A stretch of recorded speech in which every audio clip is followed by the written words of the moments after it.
సకలాశీర్వాదములకు కారణభూతుడు అయిన దేవా యేసయ్య, మీ ఘనమైన నామమును బట్టి వందనాలు, స్తుతులు, స్తోత్రాలు చెల్లిస్తున్నాము తండ్రి. మా కళ్ళ ముందు 30 ఏళ్ళు గడిచిపోయాయి. మా బావగారిని, మా అక్కను తండ్రి మీరు ప్రేమించి దీవించి ఆశీర్వదించిన ఆయన, వారి దాంపత్య జీవితంలో నాయన 30వ వివాహ మహోత్సవం జరగడానికి మీరు కృప చూపారు. 2 కుమార్తెలను, కుమారుణ్ణి మీరు బహుమానంగా ఇచ్చారు. ఆడబిడ్డల జీవితాల్లో మీరు మేలులు చేశారు. వారికి భర్తను, బిడ్డలను ఇచ్చి ఆపరేషన్ల విషయంలో, డెలివరీల విషయంలో నాయన ఒకటేంటి తండ్రి, మీరు చేసినటువంటి మేలుల గురించి చెప్పడానికి ఎంతో చరిత్రే ఉంది నాయన. అట్టి కృపను మా కుటుంబంలో మీరు ఉంచిన విధానాన్ని బట్టి వందనాలు చెల్లిస్తూ ఉన్నాను. ఏర్పాటు చేయబడినటువంటి కోరికను బట్టి వందనాలు. ఎన్నో విలువైన సంగతులు మీరు మాకు నేర్పించమని కోరుతూ, ప్రభువును లోకరక్షకుడైనటువంటి యేసుక్రీస్తు వారికే ఈ ప్రార్థన మనవులు మిక్కిలి వినయంతో ప్రార్థించి బ్రతిమలాడి వేడుకొని ఆడుచున్నాను. ఆమెన్.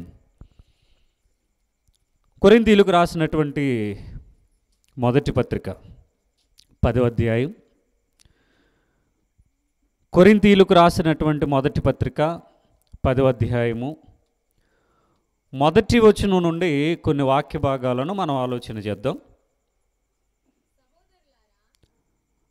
కొరింథీయులకు రాసినటువంటి మొదటి పత్రిక 10వ అధ్యాయము మొదటి వచనం నుండి కొన్ని వాక్యాలను మనం ఆలోచన చేద్దాం. సహోదరులారా, ఈ సంగతి మీకు తెలియకుండుట నాకు ఇష్టం లేదు. ఒకసారి ఇక్కడి వరకు ఆలోచిద్దాం. ముందుగా సహోదరులారా అని రాసి కామ పెట్టారు. అంటే మనం మొట్టమొదటి అడుగు అక్కడికే, ఆ తర్వాతే ముందుకెళ్ళాలి. సహోదరులారా, ఎవరంటున్నారు సహోదరులని? అమ్మయ్య అంత మౌనంగా ఉన్నారు. సహోదరులని ఎవరు అంటున్నారు? పత్రిక ఎవరు రాశారు? పౌలు గారు రాశారు. పౌలు గారే అంటున్నారు సహోదరులారా అని. ఎవరిని అంటున్నారు సహోదరులని? సహోదరులు అంటే ఎవరు? యేసుక్రీస్తును నమ్మి ఆయన నామాన్ని ఒప్పుకున్నటువంటి వారే సహోదరులు. నా మాట మీ మైండ్లో పిన్ అయిపోవాలి. యేసుక్రీస్తును నమ్మి ఆయన నామాన్ని ఒప్పుకున్న వారే సహోదరులు. మళ్ళీ చెప్తున్నాను, యేసుక్రీస్తును నమ్మి. క్రైస్తవ్యంలో యేసుక్రీస్తు కాకుండా ఇంకా చాలామంది ఉన్నారు. వాళ్ళు ఎవరిని నమ్మినా వాళ్ళ సహోదరులు కాదు ఇక. అందుకనే ఇక్కడితోనే మనం ఆలోచన చేయాలి. సహోదరులారా అంటే కేవలం యేసుక్రీస్తును నమ్మినటువంటి వారితో, ఆ కొరింథీ పట్టణంలో ఉన్నటువంటి సంఘంతో, ఆ ప్రజలతో, ఆ సహోదరులతో పౌలు గారు ఏదో ఒక ఉద్దేశాన్ని చెప్పాలనుకుంటున్నారు. అదేంటో జాగ్రత్తగా ఆలోచన చేద్దాం. ఇంకా అక్కడ ఉన్నటువంటి వారు ఎవరు అంటే యూదులు, ఇజ్రాయేలీలు, దేవుని జనాంగంగా పిలువబడేటటువంటి వారు, 12 గోత్రాలకు సంబంధించినటువంటి వారు. పర్టికులర్గా వాళ్ళతో ఇప్పుడు మనం ఆయన సంఘంలో చేర్చబడ్డాం కనుక కొన్ని వాక్యాలు మనకు కూడా అప్లై అవుతాయి. వాటిని కూడా జాగ్రత్తగా మనం వినాలి. రైట్. సహోదరులారా, ఈ సంగతి మీకు తెలియకుండాటే నాకు ఇష్టం లేదంటున్నాడు. ఇలా ఎందుకు మాట్లాడారు ఈ పదాన్ని? నేను ఒక విషయాన్ని మీకు చెప్పాలనుకుంటున్నాను అనొచ్చుగా.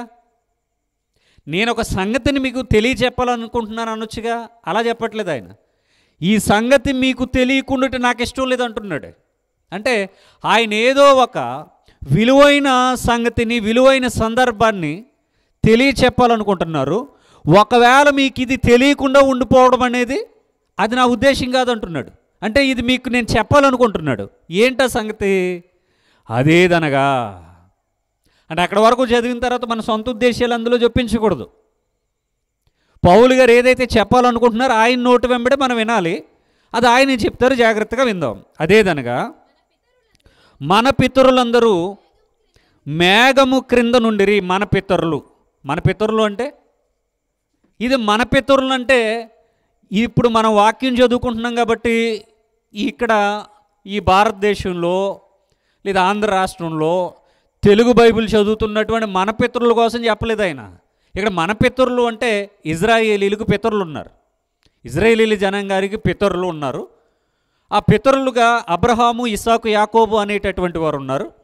వాళ్ళ ద్వారా వచ్చినటువంటి వారు ఇజ్రాయేలీల జనాంగముగా, యూదులుగాను ఇజ్రాయేలీలుగాను పిలువబడినటువంటి వారు ఉన్నారు. అంటే ఈ జనరేషన్ అంటే పౌలు గారు ఆయనతో పాటు సమకాలికులుగా ఉన్నటువంటి ఇజ్రాయేలీల జనాంగంలో అంతకుముందు దేవుని కోసం బ్రతికినటువంటి వారు, దేవుని మీద తిరుగుబాటు చేసినటువంటి వారు, దేవుడు తమ సొంత ప్రజలను చెప్పుకున్న ఆయన మాట విననటువంటి వారు అనేక మంది ఉన్నారు. ఆ జాబితాలో ఉన్నటువంటి వారిలో దేవుని కోసం బ్రతికినటువంటి వారిని పితరులుగా అక్కడ పిలిచారు. రైట్. మన పితరులు మేఘము క్రింద నుండిరి. పితరులందరూ మేఘం కింద ఉన్నారట. మనం కూడా ఉన్నాం కదా మేఘం కింద. రోజు మన ఎత్తి మీద బోల్డ్ అని మేఘాలు తిరుగుతూ ఉంటాయి. ఆయన చెప్పింది ఈ మేఘాల కోసం కాదు, ఆయన మాట్లాడింది ఈ మేఘాల గురించి మాట్లాడడం లేదు. ఆయన పితరులందరూ మేఘము క్రింద ఉన్నారట. తర్వాత వారందరూ సముద్రంలో నడిచారట. నడిచిపోయిరి. భాష ప్రయోగం చూడండి. నడిచిపోయిరి అంటే చాలా టేక్ ఇట్ ఈజీగా చెప్తాను చూడండి. అదెంత దానికోసం అంత వర్రీ అయిపోతున్నావు, అంత కష్టం అనుకుంటున్నావు, లేదా అంత భారం అనుకుంటున్నావు, అది భరించలేని అంటున్నావు, అది ఎంత చెప్పు, జస్ట్ ఇలా తీసి అలా పెట్టేసి దానికి అంత హైరాన్ అయిపోతున్నాంట కదా. అంత సింపుల్గా చెప్తే ఉన్నాడు. మన పితరులంతా మేఘము కింద ఉండిరి. తర్వాత వారందరూ సముద్రాన్ని దాటిపోయారట. అది అంత ఈజీనా? సముద్రాన్ని దాటి వెళ్ళిపోవడం అంటే అంత ఈజీ అండి? ఇప్పుడంటే ట్రావెలింగ్లో ఈ రహదారి మార్గము లేదా ఏరోప్లేన్ ఇవన్నీ వచ్చాయి కనుక ఒక ప్రాంతం నుండి మరొక ప్రాంతానికి వెళ్ళడం చాలా ఈజీగా ఉంది. కానీ పూర్వపు దినాలు ఒంటెలు, గాడిదలు, గుర్రాలు ఒకవేళ నీటి మీద అంటే సముద్రంలో కానీ లేదా నదుల్లో కానీ ప్రయాణం అంటే, ఓడ మీద కానీ ప్రయాణం అంటే అది చాలా కష్టమైనటువంటిది. సముద్రపు ఈ ధర నుండి అవతల ధరికి వెళ్ళడం అంటేనే చాలా కష్టం. అలాంటిది ఈ పితరులుగా పిలువబడినటువంటి వారు ఎలా వెళ్ళారట? నడిచిపోయారట. మనం చూడండి, ఈ సిమెంట్ రోడ్డు మీద హ్యాపీగా ఎక్కడి నుంచి అక్కడికి అలాగ నడుచుకుంటూ పోతాం. వాళ్ళు కూడా, ఇజ్రాయేలీల జనాంగం కూడా నడిచిపోయారట. అదేమన్నా సిమెంట్ రోడ్డా, తార్ రోడ్డా, హైవే రోడ్డా? నడిచిపోవడం అంటే అంత ఈజీనా అది? కానీ ఎంత సింపుల్గా చెప్తున్నారో చూడండి. వాళ్ళకంత సింప్లిఫై అయిపోవడానికి గల కారణం ఏంటి? దేవుడు వాళ్ళ పక్షాన ఉన్నాడు కనుక, దేవుడు వారికి తోడున్నాడు కనుక, దేవుడు వారిని నడిపించాడు కనుక. మనం పాట పాడతాం ఏమని అంటే, నడిపిస్తాడు నా దేవుడని. పాట అయితే పాడతాం కానీ చర్చి వరకు కూడా నడవలేం మనం కదా. దేవుని వాక్యం మనకు వినబడుతూ ఉంటుంది. మనకి ఎన్నోసార్లు దేవుని యొక్క వాక్యం అనేక రకాలుగా మన చెవిని పడుతూ ఉంటుంది.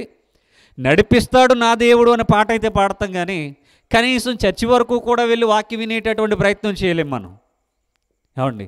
కానీ దేవుడు వారికి తోడుగా ఉండి వాళ్ళ చేయబట్టుకుని నడిపించాడు. ఆలోచిద్దాం. వారందరూ సముద్రములో నడిచిపోయిరి. అందరూ మోషేను బట్టి మేఘములోను సముద్రములోను బాప్తిస్మము పొందిరి. మోషేను బట్టి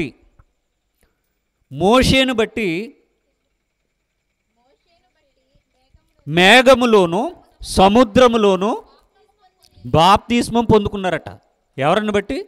మోషేను బట్టి. అసలు మోషే ఎవరు? అరే నీకు ఎందుకురా? మోషే ఎవరు?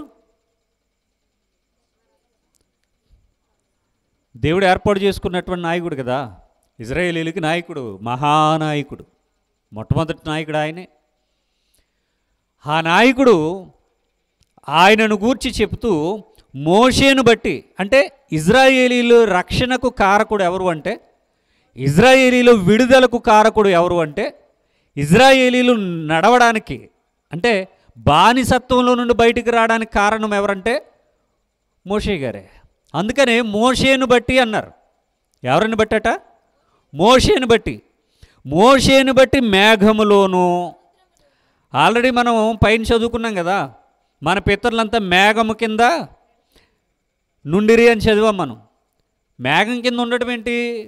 అది ఇక్కడ చెప్తే ఉన్నారు. మేఘం కింద ఉండడం అంటే మేఘములోను సముద్రములోను బాప్తిస్మం పొందుకున్నారట వాళ్ళు.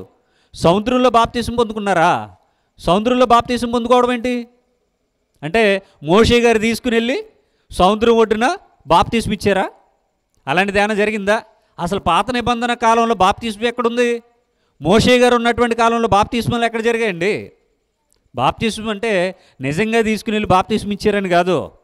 అంటే మేఘము క్రింద, మేఘం కింద అంటే మనం ఏమని అర్థం చేసుకోవాలంటే ఇజ్రాయేలీని నడిపించేటటువంటి క్రమంలో దేవుడు వారికి తోడుగా ఉండి పగలు మేఘస్తంభముగాను రాత్రి అగ్నిస్తంభముగాను ఉండి వాళ్ళకి ఎలాంటి రోగాలు లేకుండగా, ఎలాంటి ఇబ్బందులు లేకుండగా, ఎలాంటి నష్టాలు లేకుండగా, వ్యాధులు లేకుండగా వాళ్ళని నడిపించే క్రమంలో చెప్పినటువంటి మాట అది. మేఘము కిందంటే పగలు ఎండదెబ్బ తగలకుండా. మేఘం వచ్చిందనుకోండి, మనకు ఎలా ఉంటుంది? వేసవికాలంలో ఎక్కడికో వెళ్తూ ఉన్నాం, పెళ్ళికి వెళ్తూ ఉన్నాం, పెళ్ళికి వెళ్ళడానికి సిద్ధమయ్యాం, ఇంట్లో నుండి బయటకు వచ్చేటప్పటికి ఎండ మండిపోతూ ఉంది, కానీ ఖచ్చితంగా పెళ్ళికి వెళ్ళాలి. అప్పుడు ఏమనిపిస్తుంది తెలుసా? ఈరోజు కొంచెం మబ్బు వస్తే బాగుండు అనిపిస్తుంది. మబ్బు ఎందుకు రావాలి వేసవికాలం అంటే? మనకి ఎండ తగలకుండా ఉపశమనం కోసం మనం వెంటనే ఏం కోరుకుంటాం? నీడ కోరుకుంటాం, మబ్బులు కోరుకుంటాం. రాత్రి శీతాకాలం రాత్రి సమయంలో చలి పెడుతూ ఉంటుంది. మనం ఎక్కడికో వెళ్ళాలి అర్జెంటుగా, పోనీ మీటింగ్కే వెళ్ళాలి, లేదా నైట్ ఏదో పార్టీకో ఫంక్షన్కో వెళ్ళాలి. బయటకు వచ్చేసరికి విపరీతమైన చలి. అప్పుడేమనుకుంటాం తెలుసా? ఈ రాత్రి చలి పెట్టకుండా వేడిగా వెచ్చగా ఉంటే బాగుండు అనుకుంటాం. ఇది మనం అనుకుంటాం కానీ జరగదు. కానీ ఇజ్రాయేలీలు అనుకోకపోయినా సరే దేవుడు ఆ ఫెసిలిటీలు వాళ్ళకి ఇచ్చాడు. అందుకనే అక్కడ ఇందాక మనం చదువుకున్నాం ప్రారంభంలో ఏమనంటే సముద్రంలో నడిచిపోయిరి. చాలా టేక్ ఇట్ ఈజీగా చెప్పారు కదా, నడిచిపోయిరి. ఏదో ఈ వంతున అలా దాటి వెళ్ళిపోయారు అన్నట్టుగా, ఈ రోడ్డు అలా దాటుకుంటూ వెళ్ళిపోయారు, నడుచుకుంటూ వెళ్ళిపోయారు అన్నట్టుగా నడిచిపోయిరి అని చదువుకున్నాం కదా. నడిచిపోవడం అంటే అర్థం ఏంటి? ఇజ్రాయేలీలను బానిసత్వంలో నుండి దేవుడు విడుదల చేయించి మోషే గారి నాయకత్వంలో వాళ్ళు ఎదురుగా ఎర్ర సముద్రం ఉంటే ఆ ఎర్ర సముద్రాన్ని దాటుకుని రావాలి, అవతల దరికి వెళ్ళాలి అంటే అది సాధ్యమయ్యే పని కాదు. అప్పుడు దేవుడు చేసినటువంటి కార్యం ఏంటి అంటే ఆ ఎర్ర సముద్రాన్ని 2 పాయలుగా ఆరిన నేల వలె నీళ్లు గడ్డకట్టేసి, ఒక సిమెంట్ రోడ్డు సముద్రం మధ్యలో ఏర్పడితే ఎలా ఉంటుంది?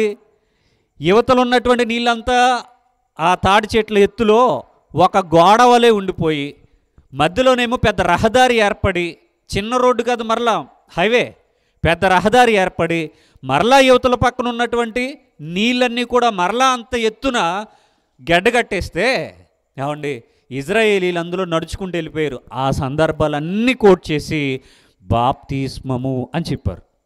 అంతే తప్ప పాత నిబంధనలో బాప్తిస్మ కార్యక్రమం ఏమీ లేదండి. ఎవరు తీసుకెళ్ళి ఆ సముద్రంలో బాప్తిసం ఇవ్వలేదండి.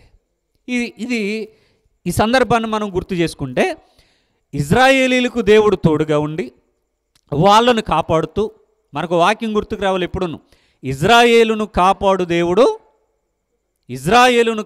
దేవుడు కొనకడు నిద్రపోడు. నేను గంట ఎక్స్ట్రా చెప్పాను అనుకోండి, అందరు ఎక్కడేసేస్తారు పక్కలో కదా. కానీ దేవుడట కొనకడు నిద్రపోడట. ఎందుకు? తన ప్రజలను కాపాడుకోవడానికి. దేవుడు వాళ్ళనే కాపాడుతాడా, మనల్ని కూడా కాపాడుతాడా? ఇప్పుడు ఆల్రెడీ ఈ ఫ్యామిలీ విషయంలో మనం ఎన్నో సందర్భాల్లో ఎన్నో మాటలు మనం విన్నాం. దేవుడు కాపాడాడు అనేది తప్ప ఇంకొకటి లేదు. దేవుడు కేవలం కాపాడాడు ఆయన కృపను బట్టి అని ఆ మాట తప్ప ఇంకొకటి లేదు. ముహూర్తాలు చూసుకుంటే కాపాడతాడా? ఎదురు చూసుకుంటే కాపాడతాడా? ఇల్లు వాస్తు ప్రకారంగా కట్టుకుంటే కాపాడతాడా? మెట్ల ల్యాండింగ్ బాగా పెద్ద చేసుకుంటే కాపాడతాడా? 4-5 అంతస్తులు కట్టుకుంటే కాపాడతాడా? ఎప్పుడు కాపాడతాడు దేవుడు? అవన్నీ నథింగ్ అండి. అవన్నీ పక్కన పెట్టేస్తాడు దేవుడు. ఆయన మీద మనం ఆధారపడడం నేర్చుకుంటే, ఆయన కృప మనకు తోడుగా ఇస్తే, ఆయన మనలను ప్రేమిస్తే ఏమండి ఆయన ఏ విధంగా అయినా ఆయన కాపాడుకుంటాడు. అయితే కాపాడుతున్నాడని చెప్పుకుంటున్నామే, కాపాడుతున్నాడని చెప్పుకోవడానికి ముందు మనకేదో జరిగిందిగా. అది జరిగితేనే కదా దేవుడు కాపాడాడన్న సంగతి మనకు అర్థమైంది. మరి అలా జరిగింది, దేవుడు కాపాడాడు అంటే అర్థం ఏంటి?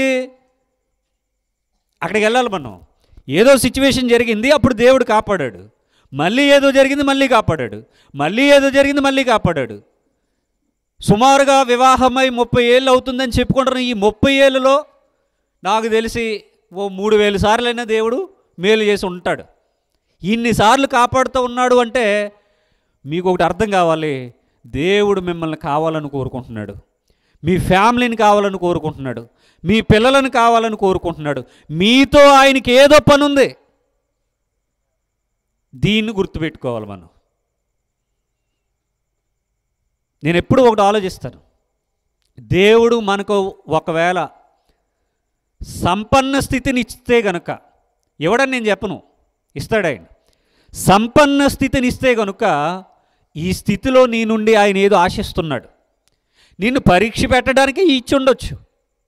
అది ఉద్యోగమా, వ్యాపారమా, ఇల్లా, ఆరోగ్యమా, పిల్లల ఏదైనా, ఏ స్థితినైనా నీకు ఇచ్చారు అంటే ఆ స్థితిలో నీ నుండి ఆయన ఏదో ఆశిస్తున్నాడు, ఏదో కావాలని కోరుకున్నాడు.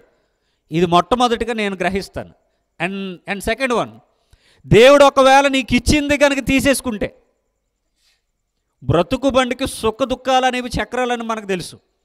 అంటే సుఖంగా ఉన్నప్పుడు దేవుడు కోరుకున్నాడు, మరలా నీ జీవితంలోనికి దుఃఖము లేదా కష్టము లేదా నష్టం ఏదోటి ఇచ్చాడు, అనుమతి ఇచ్చాడు ఆయన. ఆ వాటిని ఎందుకు ఇచ్చాడు? ఇంత ప్రేమించేటటువంటి దేవుడు, ఇంతలా కాపాడే దేవుడు ఎందుకు వాటిని అనుమతి ఇచ్చాడు అంటే, నీకు అన్నీ ఇస్తే ఆయనతో ఎలా ఉంటావు, ఏమీ లేకపోతే ఆయనతో ఎలా ఉంటావని మరలా పరీక్ష పెడతాడు ఆయన. ఈ రెండు విషయాలు మనం ఎప్పుడు గుర్తుపెట్టుకోవాలి క్రైస్తవులుగా. అన్నీ ఇస్తాడు, అవసరమైతే అన్నీ తీసేస్తాడు. అబ్రహాముకి అన్నీ ఇచ్చాడు, మళ్ళీ అంటాడు నీ కొడుకుని నాకు ఇచ్చే అంటాడు. అదేంటి? ఆయనే కదా ఇచ్చాడు. అన్నీ ఇచ్చింది ఆయనేగా, మరలి ఇచ్చేయమని ఎందుకు అడిగాడు? దాన్ని మనం అర్థం చేసుకోవాలి. యోబు గారికి అన్నీ ఇచ్చాడు, భార్య ఉంది, బిడ్డలు ఉన్నారు, మంచి ఫ్యామిలీ, చక్కగా బ్రతుకుతూ ఉన్నారు, హ్యాపీగా ఆనందంగా సంతోషంగా ఉన్నారు. వాళ్ళు బోలెడంత ఆస్తిపాస్తులు ఉన్నాయి, బోలెడంత ఆనందము సంతోషము, బాగుంది, వాళ్ళ జీవితం బాగుంది. అయితే అన్నీ ఇచ్చినటువంటి దేవుడు మళ్ళీ అన్నీ కూడా మళ్ళీ జీరో చేశాడు. ఇప్పుడు యోబు గారు అంటున్నారు, దేవుని వలన మనము మేలు అనుభవించితిమి, కీడు అనుభవింప తగదా? భార్య అడిగింది, స్నేహితులు అడిగారు, బంధువులు అడిగారు, ఇరుగు పొరుగు వారు అడుగుతారు, ఇంకా ఎవరైనా అడుగుతారు, ఇంకా ఎవరైనా నిందిస్తారు, ఇంకా ఎవరైనా ఏదైనా అంటారు. కానీ నీవు ఏ స్థితిలో ఉన్నా నువ్వు దేవునికి కావాల్సిందే. అందుకనే దేవుడు నీ జీవితంలో ఇంకా నూతన సంవత్సరాలు ఇచ్చాడు, పుట్టినరోజులు ఇచ్చాడు, పెళ్లి రోజులు ఇచ్చాడు, అవసరమైతే చావునైనా ఇస్తాడు. ఏది ఇచ్చినా సరే మనం ఆనందంగా స్వీకరించవలసిందే, సంతోషంగా ఆహ్వానించవలసిందే, ఏదైనా సరేనండి. కనుక ఇక్కడ మోషే గారు మేఘములో ఇజ్రాయేలీల్ని నడిపించారు, అదేవిధంగా సముద్రంలో కూడా నడిపించారు. వీటిని ఏమన్నారు అంటే బాప్తిస్మము అన్నారు, బాప్తిస్మము అన్నారు. రైట్, ఇంకా కొంచెం ముందుకు వెళ్దాం. 3వ వచనం, సముద్రంలో బాప్తిస్మం పొందుకున్నారటండి వీళ్ళంతా. అంటే బాప్తిస్మం అంటే మనం ఇచ్చే బాప్తిస్మం కాదు అది, దాన్ని మనం అలాగా ఆలోచించాలి. రైట్, అందరూ ఆత్మ సంబంధమైన ఒకే ఆహారము భుజించిరి. అందరికీ ఒకటి ఆహారం అట. ఏం ఆహారం అది? ఆత్మ సంబంధమైన ఆహారం ఒకటేనటండి. రకరకాల వెరైటీలు ఇవ్వట. కాసేపు నాకు మా బావగారు బోల్డ్ అని వెరైటీలు పెడతారు, ఆయన ఎందుకంటే స్పెషలిస్ట్ కదా. కానీ దేవుడు ఇజ్రాయేలీలు ప్రజలందరికీ కూడా ఆత్మ సంబంధమైన ఒకే ఆహారాన్ని ఇస్తే అందరూ సంతృప్తిగా భుజించారట. అది మన్నా కావచ్చు, మన్నాను ఫిజికల్గా తిన్నారు, కానీ ఇక్కడ ఆత్మ సంబంధమైన ఆహారం గురించి చెప్తే ఉన్నారు. ఆ ఆత్మ సంబంధమైన ఆహారం ఏంటో కొంచెం కిందకి వెళ్ళేసరికి మనకు అర్థమవుతుంది, జాగ్రత్తగా ఆలోచించాలి. ఇది చెప్పట్లేదు నేను, ఇప్పుడు చెప్తా. ఆత్మ సంబంధమైన ఆహారాన్ని, ఒకే ఆహారాన్ని భుజించారట. అందరూ బాప్తిసం పొందేసుకున్నారట. ఇప్పుడు మీకు ఓ విషయాన్ని గుర్తు చేస్తున్నాను. మనం ప్రతి ఆదివారం కూడా ప్రభు బలి తీసుకుంటాం. ప్రభు వల్ల అందరికీ ఒకేలాంటిదా, వేరువేరుగా ఉంటుందా? అందరికీ ఒకేలాంటిది. ఎవరు తీసుకుంటారు? అది బాప్తిసం పొందుకున్న వాళ్ళంతా తీసుకుంటారు కదా. బాప్తిసం తీసుకున్న వాళ్ళందరూ పొందుకుంటారు. అందరికీ ఒకే రకమైన ఆహారం అది. దీన్ని గుర్తుపెట్టుకోండి. ఇజ్రాయేలీలు కూడా బాప్తిసం పొందుకున్నారట. ఒకే ఆహారాన్ని, ఆత్మ సంబంధమైన ఒకే ఆహారాన్ని కూడా భుజించారట. సరే, బాప్తిసం అంటే ఈ బాప్తిసం వేరే, అది వేరే అని చెప్పాను. మరి ఆత్మ సంబంధమైన ఆహారం అంటే ఏంటో కూడా చెప్తాను. ఓకే, రైట్, ముందుకెళ్దాం. అందరూ చదివారుగా. ఒకే పానీయమును కూడా పానం చేశారట. ఆత్మ సంబంధమైనది ఒకే ఆహారం, ఆత్మ సంబంధమైనది ఒకే పానం. అంటే తినేది తాగేది కూడా ఆత్మ సంబంధమైనదే, ఆత్మ సంబంధమైనదేనటండి. ఏంటి ఆత్మ సంబంధమైనది? ఒకే ఆహారము, ఒకే పానీయము పానము చేసిరి. ఏలయనగా తమ్మును వెంబడించిన ఆత్మ సంబంధమైన బండలోనిది త్రాగిరి. ఆ బండ క్రీస్తే. ఈటట బండ క్రీస్తా? ఇది ఇక్కడ బండ ఉంది, బండే కదా, అది బండే కదా. బండ క్రీస్తేటి? మరి ఇక్కడ కూడా బండ ఉంది, అది క్రీస్తా? అవండి, మరి బండ క్రీస్తట. అందరూ ఆత్మ సంబంధమైన ఒకే పానీయమును పానము చేసిరి. ఏలయనగా తమ్మును వెంబడించిన ఆత్మ సంబంధమైన బండలోనిది త్రాగిరి. ఇజ్రాయేలీలను ఒక బండ వెంబడించిందట. అది ఆత్మ సంబంధమైన బండట. ఆత్మ సంబంధమైన బండ అంటూ, ఇప్పుడు బండ అంటే ఏం కాదు, బండ కాదు. ఇక్కడో బండ ఉంది, అది ఫిజికల్గా బండ. అక్కడో బండ ఉంది, అదేమో గ్యాస్ బండ. ఆ బండ కోసం ఈ బండ కోసం చెప్పట్లేదు ఆయన, ఆత్మ సంబంధమైన బండ కోసం చెప్తా ఉన్నాడు. ఆత్మ సంబంధమైన బండ ఏంటి? ఆత్మ సంబంధమైనది 3 విషయాలు ఏంటి? ఒకటేమో ఆత్మ సంబంధమైన ఒకే ఆహారాన్ని భుజించారు, ఆత్మ సంబంధమైన ఒకే పానీయాన్ని పానం చేశారు. ఈ ఇజ్రాయేలీల్ని ఆత్మ సంబంధమైన బండ వెంబడించిందట. మీరు పాటల్లో అప్పుడప్పుడు నా బండ నీవే, నా కొండ నీవే, నా కోట నీవే, నా దుర్గము నీవే, నా శైలము నీవే, ఇవన్నీ పాటల్లో ఉంటాయి కదా. ఆ బండ నీవే అంటే ఆ బండ అంటే బండ కాదు. అసలు బైబిల్ దగ్గర వచ్చిన గొడవ ఏంటంటే, ఏమండి, ఈరోజు క్రైస్తవ్యానికి యేసుక్రీస్తు వారు అర్థం కాకపోవడానికి కారణం, క్రైస్తవ్యానికి వచ్చినటువంటి బాధ, క్రైస్తవ్యం తెలుసుకోవలసింది, క్రైస్తవ్యానికి అర్థం కానిది ఏంటంటే బైబిల్ భాష తెలియదండి. ఏం తెలీదు? బైబిల్ భాష తెలీదు. బైబిల్ భాష తెలియక బైబిల్ వాక్యాలను అపార్థం చేసుకుంటున్నారు. బండ అంటే గ్యాస్ బండ, రాళ్లతో చేయబడిన బండ, ఈ బండ్ల కోసం ఆయన మాట్లాడలేదు. బండ అని చెప్పేటప్పుడు ఆయన ముందుగా వాడిన పదం ఏంటట? ఆత్మ సంబంధమైనది. ఆత్మ సంబంధమైనది, శరీర సంబంధమైనది కాదు. ఆత్మ సంబంధమైనది అంటే అర్థం ఏంటి? ఇది కాదని అర్థం. నేను మంచోన్ని అంటే కనుక నేను చెడ్డోని కాదని అర్థం. నేను చాలా చెడ్డోని అంటే నేను మంచోని కాదని అర్థం. అలాగే ఆయన మాటలు ఆత్మ సంబంధమైనవి అంటే ఈ శరీర సంబంధమైనవి కావని మనం అర్థం చేసుకోవాలి. ఇజ్రాయేలీలు వెంబడించే బండ ఆత్మ సంబంధమైనది అని అన్నప్పుడు, ఇజ్రాయేలీలు వెంబడించే బండ ఆత్మ సంబంధమైనది అని అన్నప్పుడు దానిని ఎలా చూడాలి? మనం ఆత్మ సంబంధమైనదిగానే చూడాలి తప్ప శరీర సంబంధమైనదిగా మనం చూడడానికి వీలు లేదు. రైట్. ఏలయనగా తమ్మును వెంబడించిన ఆత్మ సంబంధమైన బండలోనిది త్రాగరట. బండలోనిది త్రాగరట. ఆ బండ క్రీస్తే. ఆ బండ క్రీస్తే. క్రీస్తు అనొచ్చుగా, క్రీస్తు కూడా అనొచ్చుగా. అర్థం చేసుకోవాలి, బైబిల్ ఏమండి చాలా ఇంపార్టెంట్ అది. ఆ బండ క్రీస్తే అని ఎందుకు రాశారు? క్రీస్తు కూడా, క్రీస్తు అని రాయొచ్చుగా. క్రీస్తు అని రాసిన, క్రీస్తు కూడా అని రాసిన దాని అర్థాలు వేరు.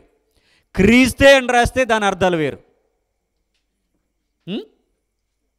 చదువుతున్నారు బైబిల్ ప్రతిరోజు? ఇంక ఈ సిచ్యువేషన్లోనికి వచ్చేయాలి. క్రీస్తే, క్రీస్తు, క్రీస్తు కూడా. అవండి ఈ మూడు వేరు వేరు పదాలండి. పలకడానికి వినడానికి ఒకేలా ఉంటాయి కానీ మూడు వేరు వేరు పదాలు. ఏంటవి అంటే, క్రీస్తే అంటే క్రీస్తు మాత్రమే అని అర్థం. క్రీస్తు అంటే క్రీస్తుతో పాటు ఎవరైనా ఉండొచ్చు. క్రీస్తు కూడా అన్న అదే అర్థం వస్తుంది. కానీ క్రీస్తే అంటే ఆయన మాత్రమే. ఇప్పుడు మీకు విషయాన్ని జ్ఞాపకం చేయాలనుకుంటున్నాను. పాత నిబంధనలో ఇశ్రాయేలీల దగ్గర క్రీస్తు ఎక్కడి నుండి వచ్చాడు అసలు? పాత నిబంధనలో కనిపించే దేవుడు ఎవరు అసలు? అమ్మ చర్చికి వెళ్తున్నారు కదా అందరూ. పాత నిబంధన గ్రంథం 39 పుస్తకాల్లో ఉండే దేవుడు ఎవరు అని అడుగుతున్నాను, చెప్పాలి. యెహోవా. యెహోవా. ఒకవేళ వాళ్ళని వెంబడిస్తే యెహోవా వెంబడించాలి, వాళ్ళు పూజిస్తే యెహోవాని పూజించాలి. వాళ్ళ ఆరాధన, వాళ్ళ బలులు, వాళ్ళ ప్రార్థనలు, వాళ్ళ హోమాలు, వాళ్ళ యజ్ఞాలు, వాళ్ళ పూజలు, వాళ్ళ పునస్కారాలు, వాళ్ళ నోములు, వాళ్ళ వ్రతాలు, వాళ్ళ సర్వం యెహోవా అయితే క్రీస్తు ఎలా వచ్చాడు మధ్యలోకి? క్రీస్తు ఎలా వచ్చాడండి? కానీ పాత నిబంధన 39 పుస్తకాల్లో క్రీస్తు అనే పదమే ఉండదుగా. పాత నిబంధనలో 39 పుస్తకాల్లో అసలు క్రీస్తు అనే పదమే కనబడదండి. కానీ ఇజ్రాయేలీలు వెంబడించిన బండ, ఇజ్రాయేలీలు పానము చేసిన బండ, ఇజ్రాయేలీలు భుజించినటువంటి బండ, ఇజ్రాయేలీలను వెంబడిస్తున్నటువంటి బండ క్రీస్తే. క్రీస్తేనట. క్రీస్తే ఏటి? తండ్రి అని చెప్పొచ్చుగా, యెహోవా అని చెప్పొచ్చుగా. అవండి అందుకనే హెబ్రీయులకు రాసిన పత్రికలు ఏమి రాశారో తెలుసా? మోషే పెద్దవాడైనప్పుడు ఐగుప్తు ధర్మం కంటే, ఫరో కుమార్తె యొక్క కుమారుని అని అనిపించుకోవడానికి కంటే క్రీస్తు విషయమైన నింద గొప్ప భాగ్యమని ఎంచుకున్నాడట. ఇక్కడ మీకు డౌట్ రావాలి. ఏం డౌట్ అంటే, అసలు మోషే గారిని రాజుగారి కుమార్తె తీసుకెళ్ళి పెంచుకుంది. అక్కడ ఆయనకి అర్థమైందంతా ఏంటి? సేనాయి ఆ కొండ ప్రాంతంలో పొద దగ్గర జరిగినటువంటి సందర్భంలో, అది కాలిపోతున్నటువంటి సందర్భంలో, అవన్నీ కూడా అక్కడంతా యెహోవాయే కదా. మొత్తం ధర్మశాస్త్రం ఇచ్చింది, ఇజ్రాయేలీలు నడిపించమని చెప్పింది. ఆ ప్రతి సందర్భము అక్కడ ఉన్నదంతా యెహోవాయే కదా. అసలు దేవుడు పేరు అడిగినటువంటి గొప్పోడు ఎవడన్నా ఉన్నాడా బైబిల్ అంటే అతను కూడా మోషే, ఇంకెవడ అడగలేదు. అబ్రహాం అడగలేదు. అబ్రహాము దేవా నీ పేరేంటో నాకు చెప్పాను అడగలా. తర్వాత ఇస్సాకు అడగలేదు, యాకోబు అడగలేదు. అసలు మొట్టమొదటి వ్యక్తి అయినటువంటి మానవుడైనటువంటి ఆదాము అడగలేదు, హవ్వగారు అడగలేదు, కయీన్ అడగలేదు, షేత్ అడగలేదు, నోవహు అడగలేదు, షేము, హాము, యాపెతు ఎవరు అడగలేదు. అసలు పాత నిబంధనలో భక్తులు ఎవరు అడగలేదు. కానీ ఎవరు అడిగారు దేవుని పేరు? మోషే అడిగాడు. ఇప్పుడు దేవుడు పేరు చెప్పాడు మొత్తానికి. ఉన్నవాడిని అని చెప్పాడు కానీ ఇంకా వదలలేదు కనుక చెప్పేశాడు, యెహోవా అని చెప్పాడు. యెహోవా అని చెప్పిన తర్వాత అంటే దేవుని పేరు అడిగి తెలుసుకున్నటువంటి మహానుభావుడు ఎవరైనా ఉన్నారంటే మోషే అనే మనకు తెలుసు. ఈ మోషే ఏమండి, మోషే గురించి ఏమి రాశారు మరి బైబిల్లో? క్రీస్తు విషయమైన నింద గొప్ప భాగ్యమని ఎంచుకున్నాడట. మోషే క్రీస్తు విషయమైన నింద గొప్ప భాగ్యమని ఎంచుకున్నాడట. దేవుడి పేరు క్రీస్తు అని చెప్పి మరి పాత నిబంధన అంతా యెహోవా అని చెబితే అసలు ఎలాగ యాక్సెప్ట్ చేయడానికి అయింది? అది ఎలా ఉన్నది అది అంటే, మోషే గారికి అర్థమైంది ఏంటంటే, పాత నిబంధనలో యెహోవాయే యేసుక్రీస్తు అనే విషయం ఆయనకు అర్థమైపోయింది. అసలు యేసుక్రీస్తు వారిని బట్టే కదా బాప్తిస్మం అనేది, యేసుక్రీస్తు వారిని బట్టే కదా పానము చేయటం అనేది, యేసుక్రీస్తు వారిని బట్టే కదా ఆహారాన్ని భుజించడం అనేది యేసుక్రీస్తు వారిని బట్టే కదా. వాళ్ళు మేఘంలో బాప్తీసం పొందుకున్నారట, సముద్రంలో బాప్తీసం పొందుకున్నారట, ఒకే ఆత్మ సంబంధమైన ఆహారాన్ని భుజించారట, ఒకే ఆత్మ సంబంధమైన పానీయాన్ని పానం చేశారట. వారిని వెంబడించిందేమో బండట, ఆ బండ క్రీస్తేనట. ఆ క్రీస్తునే వాళ్ళు వెంబడించారట. కానీ పాత నిబంధనలో అంతా ఏమని రాయబడిందో తెలుసా? యెహోవా అని రాయబడింది. అందుకనే బైబిల్ భాష అర్థం కానటువంటి వాళ్ళు యెహోవా ఒక దేవుడు, యేసు మరో దేవుడు, పరిశుద్ధాత్మ మరో దేవుడు, మొత్తానికి క్రైస్తవులు ముగ్గురు దేవుళ్ళు ఉన్నారని ఒక అబద్ధ బోధను క్రిస్టియానిటీలోనికి తీసుకుని వచ్చారు. రైట్, సందర్భంలోనికి వద్దాం. ఆత్మ సంబంధమైన బండలోనిది త్రాగిరి, ఆ బండ క్రీస్తే. బండ అంటే బండేనా? బండ అంటే బండేనా? ఆత్మ సంబంధమైనది అని చెప్పారు. అంటే అది కళ్ళకు కనిపించేది కాదు, నువ్వు ముట్టుకునేది కాదు. నీ ఆత్మకే అది అర్థమవుతుంది, నీ ఆత్మకే అది తెలుస్తుంది, నీ ఆత్మకే అది గోచరింపబడుతుంది, కానీ ఫిజికల్గా కాదు. ఈరోజు చాలామంది మీ యేసు కల్పితం అని మాట్లాడుతూ ఉన్నారు. అరే నాయన కల్పితం కాదురా, ఆయనకి చరిత్ర ఉందంటే అయితే మీ దేవుని కనబడవను అంటే కనబడితే నమ్ముతావా? చరిత్ర కనబడుతుంది, నమ్ము. ఆయన ఆత్మగా ఉన్నాడు. ఇప్పుడు నీకెందుకు కనబడతాడు? నీ కళ్ళు అసలు పనిచేస్తాయా? నీ కళ్ళు ఆత్మను చూడగలిగే దమ్ము నీ కళ్ళకుంటే ఆయన కనబడతాడు. నువ్వు ముందు ఏం చేయాలంటే ఆత్మను చూడగలిగే కళ్ళు పెట్టించుకోవాలి. నువ్వు ఆత్మను చూడగలిగే కళ్ళు పెట్టించుకుంటే ఆత్మ అయినటువంటి దేవుడు నీకు కనబడతాడు. అప్పుడు అడగాలి, దేవా నాకు కనిపించు అని. నీ కళ్ళేమో ఈ లైటే చూడలేవు, ఎండనే చూడలేవు, లేజర్ కాంతినే చూడలేవు. ఈ ప్రకృతిలో కళ్ళకి కనబడినటువంటి అదృశ్య శక్తి బోలెడన్ని ఉన్నాయి, దాన్నే చూడలేదు నీ కళ్ళు. ఇక దేవుణ్ణి ఏం చూస్తావయ్యా? ఆత్మస్వరూపుడు కనబడాలి అంటే నువ్వు ఆత్మీయ కోణంలోనే వెతకాలి ఆయన్ని. నువ్వు ఈ ఆత్మీయ స్థితిలోనే నువ్వు ఆయన్ని కనుగొనాలి. అందుకనే ఆ ఆత్మీయ కోణంలో చెబుతూ ఆ బండ క్రీస్తేనట. అంటే పాత నిబంధనలో ఇజ్రాయేలీలు నడిపించింది ఎవరని అర్థం చేసుకోవాలి? క్రీస్తు. యేసు అనకూడదు, యేసు అనకూడదు. ఎందుకు యేసు అనకూడదంటే యేసు అనాలి అంటే దేహం కావాలి, యేసు అని చెప్పాలి అంటే శరీరం కావాలి. అందుకని యేసు అనకూడదు, క్రీస్తు అనాలి. ఈ విషయాలు వాళ్ళకి అర్థమయ్యాయి, నేడున్న క్రైస్తవ్యానికి మాత్రం అర్థం కాలేదు. 5వ వచనం. అయితే అన్నాడు అంటే, కాబట్టి అన్నాడు అంటే, గనుక అన్నాడు అంటే అది డేంజరస్ సిచ్యువేషన్ అని మీరు బైబిల్లో అర్థం చేసుకోవాలి. ఆయన చాలా మంచివాడే గానండి అన్నాడంటే అయిపోయినట్టే. ఇంక గానండి అన్నాడంటే ఇంక మంచివాడు కాదు. ఉంది, ఆయన చాలా మంచివాడే గానండి అన్నాడంటే ఇంక అయిపోయినట్టే. ఇంక మంచి ఏముంది, ఇంకా అయిపోయింది. అయితే అని ఎప్పుడైతే అన్నారో అది ఒక డేంజరస్ సిచ్యువేషన్, దాన్ని మనం అర్థం చేసుకోవాలి. అయితే వారిలో ఎక్కువ మంది దేవునికి ఇష్టలుగా ఉండలేకపోయారు గనుక అరణ్యంలో సంహరింపబడ్డారట. అయితే వారిలో అంటే ఇజ్రాయేలీల్లో పితరులుగా పిలువబడినటువంటి వాళ్ళలో, యెహోవాను నమ్మినటువంటి వాళ్ళలో, వారిలో అనేకులు ఎలా ఉన్నారట? ఎక్కువ మంది అంటే నాట్ ఏ నెంబర్ చెప్పలేదు అక్కడ. 1000 మందా, 2000 మందా, 3000 మందా, 5000 మందా, 10,000 మందా, 50,000, 1,00,000, నో ఫిగర్ అక్కడ చెప్పలేదు, సంఖ్య చెప్పలేదు. ఎక్కువ మంది దేవునికి ఇష్టలుగా ఉండలేకపోయారట. ఈ వాక్యం చాలా ఇంపార్టెంట్ అండి. ఈరోజు అన్యజనాంగం గురించి వదిలేద్దాం, క్రైస్తవుల గురించి మాట్లాడదాం. దేవునికి ఇష్టలుగా క్రైస్తవుల గురించి మాట్లాడితే ఎక్కువ మంది దేవునికి ఇష్టలుగా ఉంటున్నారా? నా ప్రశ్నకు సమాధానం చెప్పాలి. ఈరోజు అనేక మంది కోటాను కోట్ల మంది ఉన్నారు క్రైస్తవులు. ఈ కోటాను కోట్ల మందిలో ఎక్కువ మంది దేవునికి ఇష్టలుగా ఉంటున్నారా, ఉండలేకపోయారా? ఉండలేకపోతున్నారు. అంటే ఇది ప్రమాదానికి సూచన.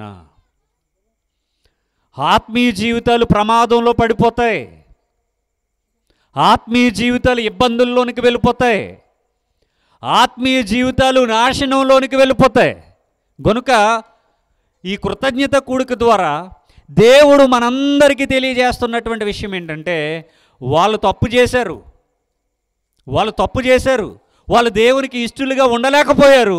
కానీ మనం ఎలా ఉండాలి? మన పెద్దవాళ్ళు ఒక సామెత చెప్తారు, ఒరే వాడి గడ్డి తిన్నా నువ్వు కూడా తింటావేంట్రా? వాడికి బుద్ధి లేదు, నీకు కూడా బుద్ధి లేదా? అడుగుతారు కదా. వాడు గడ్డి తింటే నువ్వు తింటావా? వాడికి బుద్ధి లేదు, నీకు బుద్ధి ఉండదా అని అడుగుతారు. సేమ్ ఇదే డైలాగ్, నో చేంజ్. ఇదే డైలాగ్ అండి. ఏంటి డైలాగు? ఇజ్రాయేలీల్లో దేవుని నమ్మినటువంటి వారు అనేకులు దేవునికి ఇష్టలుగా ఉండలేకపోయారు. మరి నేడున్నటువంటి క్రైస్తవులు ఈరోజు అనేక మంది దేవునికి ఇష్టలుగా ఉండాలా అక్కర్లొద్దా?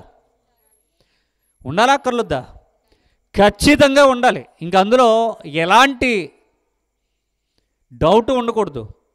మన వాళ్ళు ఏం చెప్తారంటే, దేశ ముదురులు ఏం చెప్తారంటే, ఒరే ఎందుకురా దేవుని నమ్ముకుని కూడా ఎలా బ్రతుకుతూ ఉన్నావు, నీ బ్రతుకేం బాలేదు అంటే కనుక వీడు టక్కున ఏం చెప్తాడు తెలుసా? దావీదు తప్పు చేయలేదా?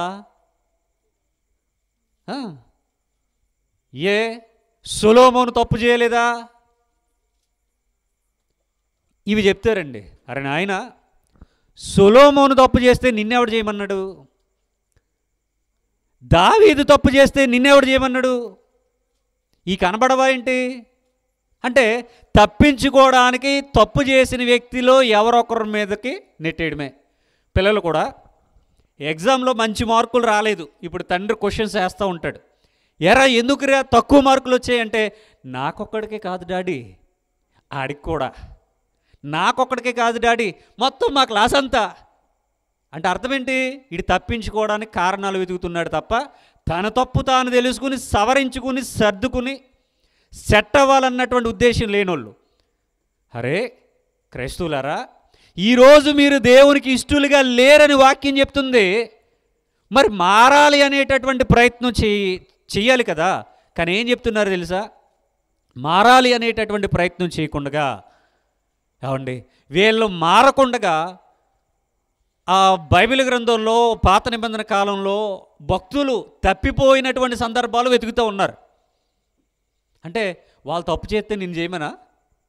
వాళ్ళు చెడిపోతే నిన్ను చెడిపోమనా? కాదు కదా. ఇంతలాగా అందమైన వాక్యాలు వెతుక్కుని తప్పులు చేయడానికి ఉపయోగించుకుంటున్నారే. మరి అలాంటప్పుడు ఇంకొక వ్యక్తిని చూపిస్తాను. మరి ఆయనలా ఎందుకుండ్రు? యాకోబు గారు కుమారుల్లో 11వ వాడు యోసేపు. ఆయనను గూర్చి నీతిమంతుడు అని రాశారు. మరి ఆయనలాగా ఎందుకుండ్రు? ఆయన కనపడ్డా? ఫెయిల్ అయిపోయిన వాళ్ళే కావాలి కదా. వాళ్ళే రోల్ మోడల్, వాళ్ళనే చూపించుకోవాలి. తప్పించుకోవాలంటే చూపించాలి అంతే. అలాగా నేడున్నటువంటి క్రైస్తవ్యంలో కూడా వాడు తప్పు చేశాడు, వీడు తప్పు చేశాడు, వాడు పలానా, వాడు ఇలాగా, అది ఇది అని బోలెడని పట్టుకొచ్చి పెడుతున్నారు. కానీ ఏమండి, సరేలే, ఇశ్రాయేలీల చరిత్ర కనుక మనకు అర్థమైతే వాళ్ళు నశించిపోయారు. వాళ్ళకిలాగా మనం కూడా నశించిపోయి పరలోకాన్ని కోల్పోదామా? వాళ్ళ చరిత్ర ఏమైంది? ఆఖరికి మీకు పాలు తేనెలు ప్రవహించే దేశాన్ని నేను గిఫ్ట్గా ఇస్తున్నాను రండిరా అన్నాడు దేవుడు. ఖర్చు ఏమన్నా? ఫ్రీగా. కానీ వెళ్ళలేకపోయారు. కానీ ఈరోజు దేవుడు పాలు తేనెలు ప్రవహించే దేశం అంటే కనాను అన్నారు దానిని. ఈరోజు మనకు దేవుడు గిఫ్ట్గా బహుమానంగా పరమ కనానుని ఇద్దామనుకుంటున్నాడు. పరమ కనాను అంటే పరలోకం. ఈరోజు క్రైస్తవులు ఎలా ఉన్నారు తెలుసా? తీసుకోలేని వారుగా ఉన్నారు. ఎందుకు అంటే వీళ్ళు తప్పులు కవర్ చేసుకోవడానికి ఇజ్రాయేలీని చూపిస్తూ ఉన్నారు. వాళ్ళు తప్పు చేశారు, వీళ్ళు తప్పు చేశారని. దేవుడు అది కోరుకోవట్లేదు మన జీవితాల్లోనండి. దేవుడు ఈ రాత్రి ఈ కూడిక ద్వారా మనకి ఏం నేర్పిస్తూ ఉన్నారు అంటే, మన భక్తి జీవితం అనేది ఇండివిజువల్. దేవుడు మనకు స్వతంత్రాన్ని ఇచ్చాడు. ఎవరో చెడిపోయారని మనం చెడిపోక్కర్లొద్దు, ఎవరో తప్పు చేశారని మనం తప్పు చేయక్కర్లొద్దు. నీవు ఏ స్థితిలో ఉన్నా దేవుడు నిన్ను కావాలని కోరుకుంటున్నాడు. ఇందాకే చెప్పాను, దేవుడు కావాలని కోరుకుంటున్నాడు. ఆయన కావాలని కోరుకున్నప్పుడు ఆయన అవకాశం ఇచ్చిన లోపులోనే మనం ఆయన పాదాల మీద పడిపోవాలి. మా అక్కతో ఒక మాట చెప్పాను ఎప్పుడో, అక్క, దేవుడు నీ ప్రార్థన విన్నాడు, దేవుడు నీకు తోడుగా ఉన్నాడు, దేవుడు నీ కన్నీళ్లు తుడిచాడు, దేవుడు నీకు మంచి స్థితినిచ్చాడు. ఎందుకో తెలుసా? దేవుడు మీ కుటుంబాన్ని పరీక్ష పెడుతున్నాడని చెప్పాను. దేవుడు మీ కుటుంబాన్ని ఆశీర్వదించాడు, అట్ ది సేమ్ టైం దేవుడు మీ కుటుంబాన్ని పరీక్ష పెడుతున్నాడని చెప్పాను. నిజంగా చాలా పరీక్షలు ఎదుర్కొన్నారండి, నిజంగా చాలా పరీక్షలు ఎదుర్కొన్నారు నేటికి కూడా. అవండి, అందరికి ఏం కనబడతాయి తెలుసా? చేతుకున్న ఉంగరాలు కనబడతాయి, మెడలో చైన్ కనబడుతుంది, చేతుకున్న వాచ్ కనబడుతుంది, వేసుకున్న బట్టలు కనబడతాయి, షూ కనబడుతుంది, కారు కనబడుతుంది, ఈ ఇల్లు కనబడుతుంది. ఏమండి, ప్రతి ఒక్కరి జీవితంలో ఎన్నో కష్టాలు, ఎన్నో వేదనలు, ఎన్నో బాధలు ఎన్నో ఉంటాయి. అదే మీ పర్సనల్ లైఫ్. మీ పర్సనల్ లైఫ్ ఎలా ఉన్నా సరే మీరు దేవునికి కావాలి. అసలు మనం ఈరోజు బతికున్నామంటే కారణం ఒకటే, నువ్వు దేవునికి కావాలి. అందుకనే నీకు దేవుడు ఆయుష్కాలాన్ని ఇచ్చాడు. ఇది మాత్రం మనం ఎవ్వరం కూడా క్రైస్తవులుగా మర్చిపోవద్దు. ఎవరు దేవునికి ఇష్టలుగా లేకపోయినా మనకు పర్వాలేదండి, మనం ఉందాం, క్రైస్తవులుగా మనం ఉందాం. ఈరోజు క్రైస్తవులకి అసలు దేవుని కోసం ఎలా బ్రతకాలో తెలియట్లేదు. ఇజ్రాయేలీలు చూసుకుని తప్పులు చేస్తూ ఉన్నారే చాలామంది. అరే, ఇజ్రాయేలీల చరిత్ర ఏమైందో తెలుసా? చచ్చిపోయారు వాళ్ళు. దేవుడు ఇచ్చే బహుమానాన్ని వాళ్ళు పొందుకోలేదు. కానీ ఈరోజు మనకు అవకాశం ఉంది. చనిపోయే లోపల మనం గనక మారిపోతే దేవుడు ఏం కోరుకున్నాడు తెలుసా? మన నుండి బంగారం అడిగాడా, వజ్రాలు అడిగాడా, మేడమిద్దలు అడిగాడా, సిరి సంపదలు అడిగాడా? ఏం కావాలని కోరుకున్నాడు తెలుసా? విరిగి నలిగిన హృదయాన్ని కోరుకున్నాడు ఆయన. అంతే. మన దగ్గర నుండి ఆయన ఎక్స్పెక్ట్ చేసింది ఏంటంటే, నీ హృదయంలో నాకు చోటు ఇవ్వి అన్నాడు. అంతే. మన హృదయంలో ఆయనకు చోటిచ్చి, యేసయ్య నువ్వే నిజమైన దేవుడివి, ఈ లోకంలో నీవు తప్ప నన్ను రక్షించేవాడు లేడు, నీ నామం ఘనమైన నామం, ఉన్నతమైన నామం, నీ కోసం నేను బతుకుతా బ్రతికినంత కాలం. ఈ లోకంలో పాపాలు నన్ను పరలోకానికి తీసుకెళ్ళు, ఈ లోకంలో ఉన్న మనుషులెవరూ కూడా నన్ను పరలోకానికి తీసుకెళ్ళరు. కేవలం నీవు మాత్రమే నన్ను రక్షించగల సమర్థుడివే. నేను నిన్ను నమ్ముతున్నాను, నువ్వు నా దేవుడు, నువ్వు నాకు కావాలి అని నీ మనస్సు మార్చుకుని రూపాంతరం పొంది చిన్నపిల్లల శిశువులను పోలిన మనస్సు కలిగి గనక నీ హృదయంలో యేసుకు చోటిస్తే నెక్స్ట్ డే పరలోకం నీదే. అలా నమ్మాలి ఆయన నమ్మితే. లేకపోతే ఏమండి, ఇజ్రాయేలీలు కిందో కార్యక్రమాన్ని చేశారు చెప్తే కింద.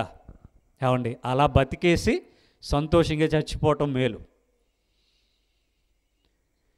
మన టార్గెట్ ఒకటేనండి, చదువుకునే పిల్లలు ఎవరైనా సరే మంచి మార్కులతో పాస్ అవ్వాలి, ఒకనొక రోజున మంచి జాబ్లో సెటిల్ అవ్వాలి. అలా అయితేనే చదువుకోవాలి, లేకపోతే 4 గేదెలు కొనుక్కోవాలి. మంచి టార్గెట్ ఉండాలి మనకి.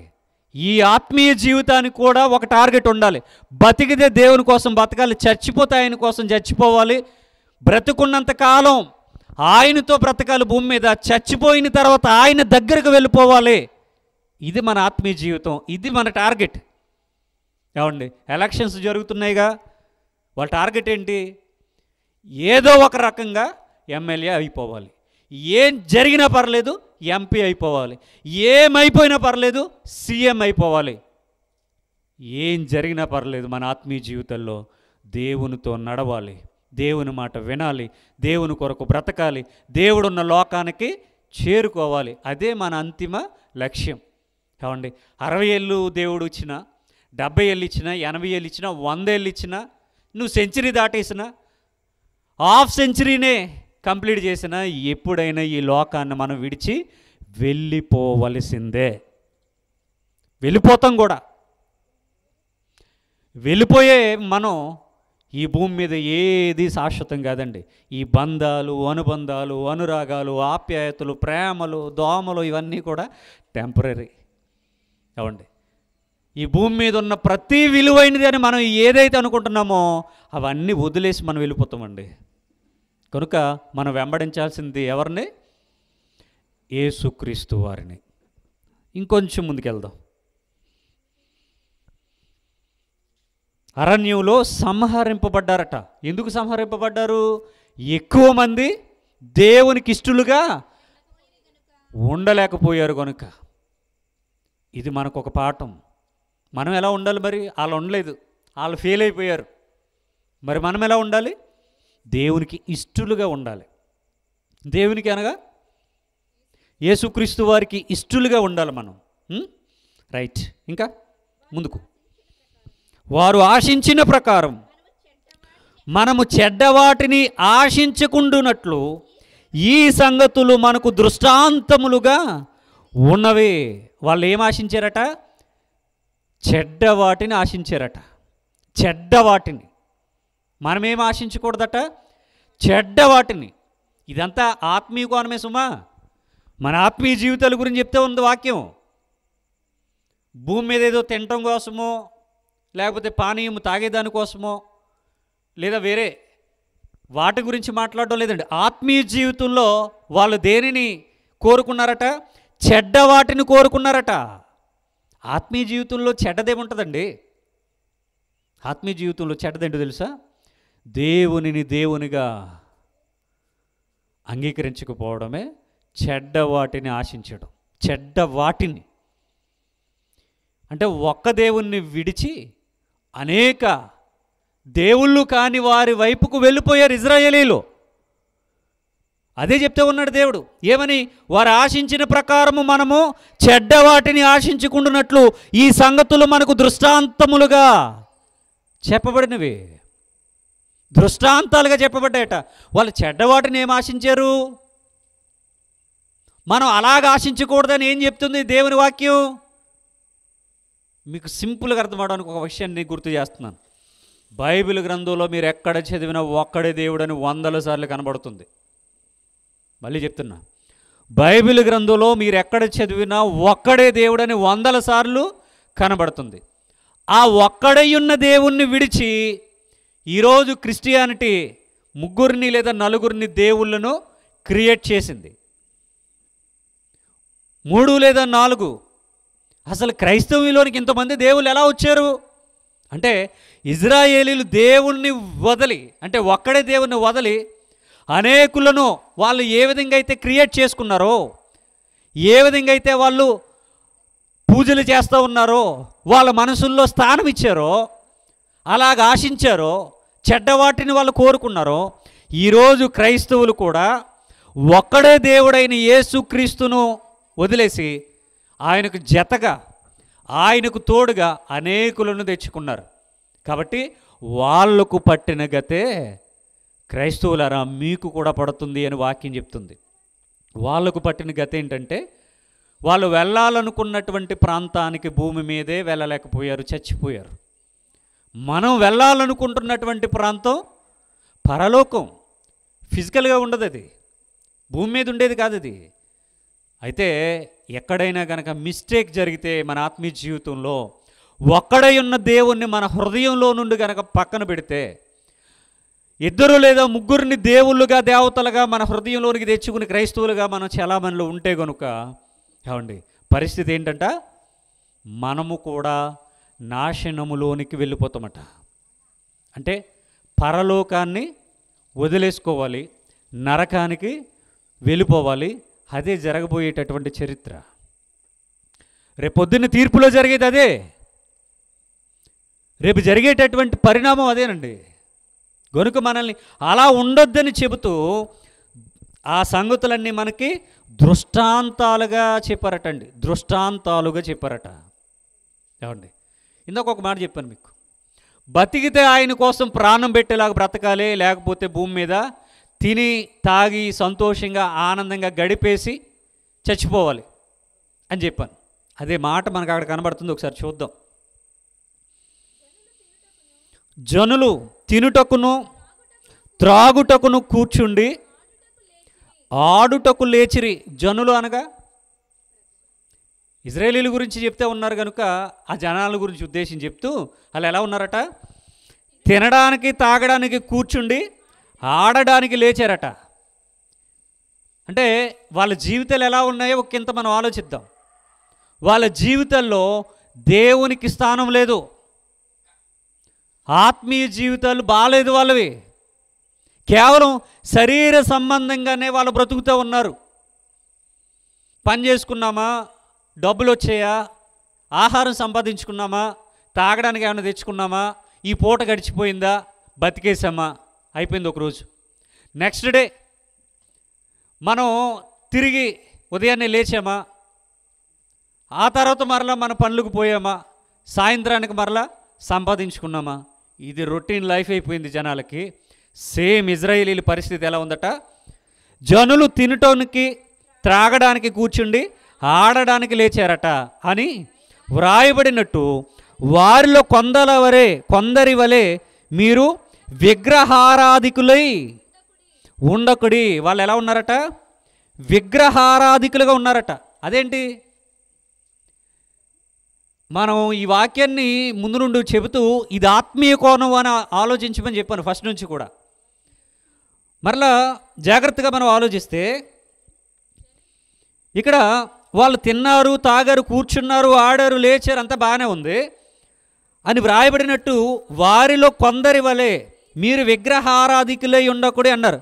అంటే పై సందర్భం అంతా వాళ్ళు ఎలా ఉన్నారట, విగ్రహారాధికులుగా. ఏ విగ్రహారాధికులు, ఏ విగ్రహారాధన గురించి అక్కడ తెలియజేస్తూ ఉన్నారు? ఏమండి, ఇలాంటి వాక్యాలన్నీ పట్టుకుని ఈరోజు మన భారతదేశంలో అనేక మంది ఏం మాట్లాడుతున్నారంటే, ఇదిగో మీ దేవుడు మా విగ్రహాల గురించి రాశాడు, ఇదిగో మీ దేవుడు అలాగన్నాడు, ఇదిగో మీ దేవుడు ఇలాగన్నాడు, ఇదిగో మమ్మల్ని ఇలా అన్నాడు అని ఎంతోమంది నిందలు వేసే ప్రయత్నం చేస్తున్నారు. అరే నాయన, ఈ వాక్యాలు ఎప్పుడో చెప్పినటువంటి మాటలు ఇవన్నీ. అప్పటికి భారతదేశంగా లేదు. అసలు ఈ విషయాలు భారతదేశం గురించి చెప్పినటువంటి వాక్యాలు కాదు ఇవి.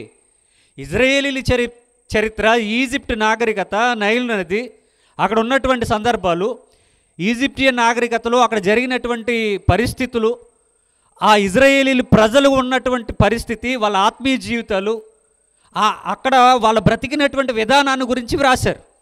ఇది ఇండియా గురించి చెప్పి ఇండియాలో ఉన్నటువంటి విగ్రహాల గురించి చెప్పలేదు. నువ్వు విగ్రహం పెట్టుకుంటావో ఇంకోటి పెట్టుకుంటావు, అది నీ ఇష్టం, నీ గురించి మాట్లాడలేదు. అది బైబిల్ నీ గురించి కాదు, ఇది బైబిల్ నీ గురించి చెప్పలేదు. నువ్వెందుకు అన్నీ తెచ్చుకుని నీ మీద వేసుకుంటావు? ఇక్కడ విగ్రహారాధన అన్నది దేని గురించి అది మీకు తెలియదుగా. అవండి అని వ్రాయబడినట్టు వారిలో కొందరి వలె మీరు విగ్రహారాధికులై ఉండకుడి. తర్వాత మరియు వారి వలె మనము వ్యభిచరింపకయుందుమో, వారిలో కొందరు వ్యభిచరించినందున ఒక్క దినముననే 23,000 మంది కూలిరి. వాళ్ళు వ్యభిచారం చేశారని చెప్తూ ఉన్నారు. వాళ్ళు చేసినటువంటి వ్యభిచారం ఏంటి? శరీర సంబంధమైనదేనా? శరీర సుఖాలు తీర్చుకునేదేనా? కామ వికారమైన కోరికలకు సంబంధించేనా? ఏమండి, దేవుని వాక్యం చెప్పింది వేరు, మనుషులు అర్థం చేసుకున్నది వేరండి. ఒకసారి వెళ్దాం మనం నిర్గమకాండం 32వ అధ్యాయం. నిర్గమకాండం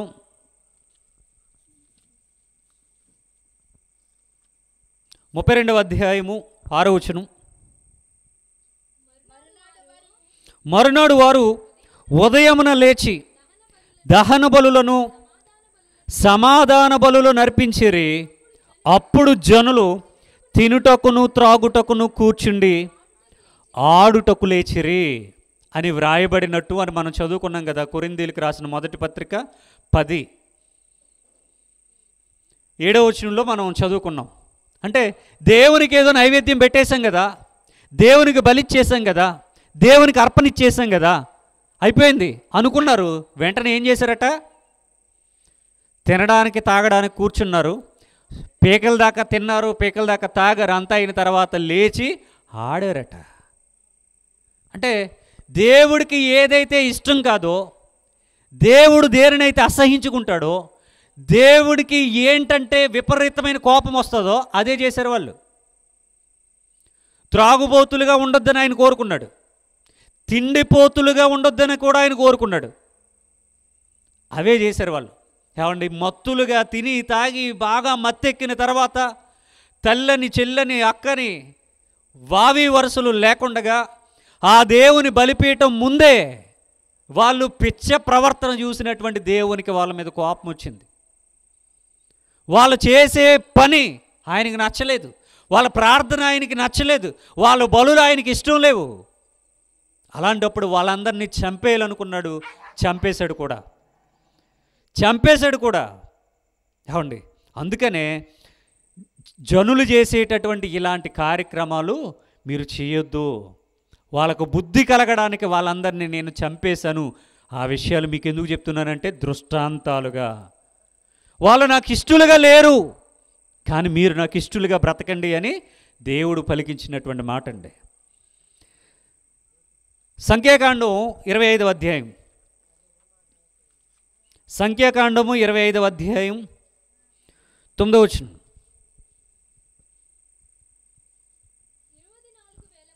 24,000 మంది ఆ తెగులు చేత చనిపోయిరి.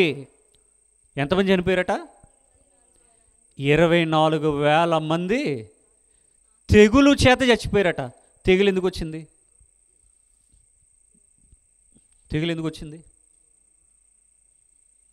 ఎందుకు వచ్చిందో తెలుసా? అది దేవుని ఉగ్రత వలన వచ్చింది. అసలు దేవునికి అంత కోపం ఎందుకు వచ్చింది? తన ప్రజలు, నా పిల్లలు, నా సంతానమని ఎవరి మీదైతే ఆశలు పెట్టుకుని బ్రతుకుతూ ఉన్నాడో దేవుడు, ఆ ప్రజలు విగ్రహారాధికులుగా, విగ్రహారాధన అంటే బొమ్మలను పూజించడం అని కాదు, వ్యభిచారులుగా. వ్యభిచారం అంటే శరీర సంబంధంగా కాదు, అంటే దేవుడు ఏదైతే అసహించుకున్నాడో అలాగ వాళ్ళు మారిపోయినప్పుడు దేవుడు తెగులును పంపించి వాళ్ళని చంపేశాడు. ఆ విషయం మనకు అర్థం అవడానికి 25వ అధ్యాయం 1వ వచనం నుండి చదువుదాం, మనకు అర్థమవుతుంది. 25వ అధ్యాయము 1వ వచనం నుండి. ఇజ్రాయేలీలు షిత్తీములో దిగి ఉండగా ప్రజలు మోయాబు రాండ్రతో వ్యభిచారము చేయసాగిరి. ఇజ్రాయేలీలనే పెళ్లి చేసుకోమని చెప్పారు దేవుడు, కానీ వీళ్ళు ఏం చేశారంటే వాళ్ళకి ఎవరు కనబడితే వాళ్ళతో పోయారు. పోనీ అక్కడితో ఆగిపోయారా వీళ్ళు? పోనీలే, వాళ్ళతో ఏయో కోరికలు తీర్చుకున్నారు కదని దేవుడు చూసి చూడనట్టుగా కూడా వదిలేశాడు. కానీ వీళ్ళు అక్కడితో ఆగలా. ఏం చేశారు వీళ్ళు? ఆ స్త్రీలు తమ దేవతల బలులకు ప్రజలను పిలువుగా వీరు భోజనము చేసి వారి దేవతలకు నమస్కరించిరి. ఇప్పుడు వచ్చిందండి దేవునికి. పోనీలే, మానవ దేహం, నరమాతృలు, రక్తమాంసాలు కలిగినటువంటి వారు, కోరికలు ఉన్నాయి, పోనీలే అనుకున్నాడు దేవుడు, వదిలేశాడు. కానీ వీళ్ళ పరిస్థితి ఎలా మారిందో తెలుసా? ధర్మశాస్త్రాన్ని వదిలేశారు, దేవుణ్ణి వదిలేశారు. ఎవరైతే వీళ్ళని పిలిచారో వాళ్ళు వీళ్ళకి లోబడాలి, వాళ్ళతో వీళ్ళ శరీర సంబంధమైన కోరికలు తీర్చుకోవాలి. లేకపోతే వాళ్ళ మాట వినకపోతే వీళ్ళు ఏం చేస్తారు? వీళ్ళు వద్దనుకుంటారు. కనుక వీళ్ళు ఎలా తయారో తెలుసా? వాళ్ళు కావాలని కోరుకుని, వారిని కావాలని కోరుకుని వాళ్ళను వదులుకోవడం ఇష్టం లేక దేవుణ్ణి వదిలేశారు, తమ దేవుణ్ణే వదిలేశారు. ఎవరిని వదులుకోవడం ఇష్టం లేక? మోయాబు స్త్రీలను మోహించినటువంటి వీళ్ళు, ఆ సుఖాలు మరిగినటువంటి వీళ్ళు, ఆ వ్యభిచార కోపంలో ఉన్నటువంటి వీళ్ళు వారితో పాటుగా ఆ కార్యక్రమాలకు వీళ్ళు వెళ్ళకపోతే వీళ్ళకు వాళ్ళు లోబడరన్నటువంటి ఒక ఆలోచనతో ఏం చేశారు? వాళ్ళు చెప్పిందల్లా విన్నారటండి, వాళ్ళు చేయమన్నదల్లా చేశారటండి. వీళ్ళకి ఇజ్రాయేలీలకు ఉన్నటువంటి ఆజ్ఞ ఏంటి తెలుసా? ఆకాశంలో నీకు దేవుళ్ళు దేవతలు లేరు, భూమి మీద నీకు దేవుళ్ళు దేవతలు లేరు, నీటిలో దేవుళ్ళు దేవతలు నీకు లేరు, నీకున్నది ఒక్కడే దేవుడు, ఆయనే సర్వ సృష్టికర్త, ఆయనే సర్వోన్నతుడు.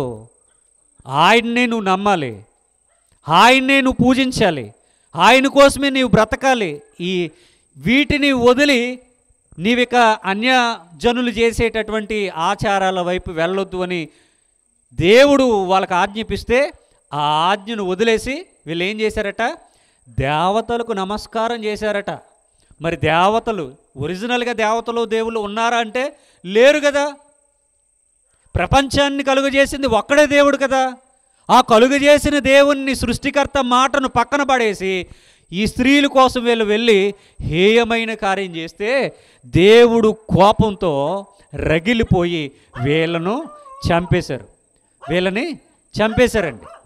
కనుక మనం అర్థం చేసుకోవాలి, ఆ స్త్రీలు తమ దేవతల బలులకు ప్రజలను పిలువగా, చాలామంది పిలుస్తారు కదా, ఏమని?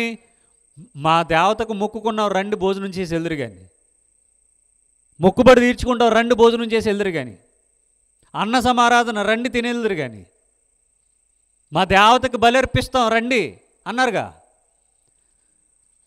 నిజంగా వాళ్ళు ఒరిజినల్గా ఉంటే ఓకే, కానీ లేని దాన్ని క్రియేట్ చేశారు కదా వీళ్ళు. అసలు లేని అటువంటి మరొక రూపాన్ని వెళ్ళి మొక్కితే సృష్టికర్త నొచ్చుకోడా? తన పిల్లలు ఈ తప్పు చేసినందుకు పనిష్మెంట్ ఇవ్వడా? పనిష్ చేయడా? ఖచ్చితంగా శిక్షించాలి, శిక్షించాడు కూడా. ఎప్పుడైతే నిజమైన దేవుణ్ణి వదిలి వాళ్ళు అలాగా తమ దేవతల బలులకి వెళ్ళి ప్రజలను పిలిస్తే వీళ్ళంతా వెళ్ళిపోయి భోజనం చేసి, పోనీలే కడుపుకి తినొచ్చారులే అని విడిచిపెట్టేద్దాం అనుకున్న దేవుడు అక్కడ తాగారా? అరే ప్రసాదం ఇత్తే అలా తినేస్తున్నావిట్రా, ఏం చేయాలి ఇప్పుడు? ప్రసాదాన్ని కళ్ళు కత్తుకుని ప్రార్థన చేసుకుని తినేయాలి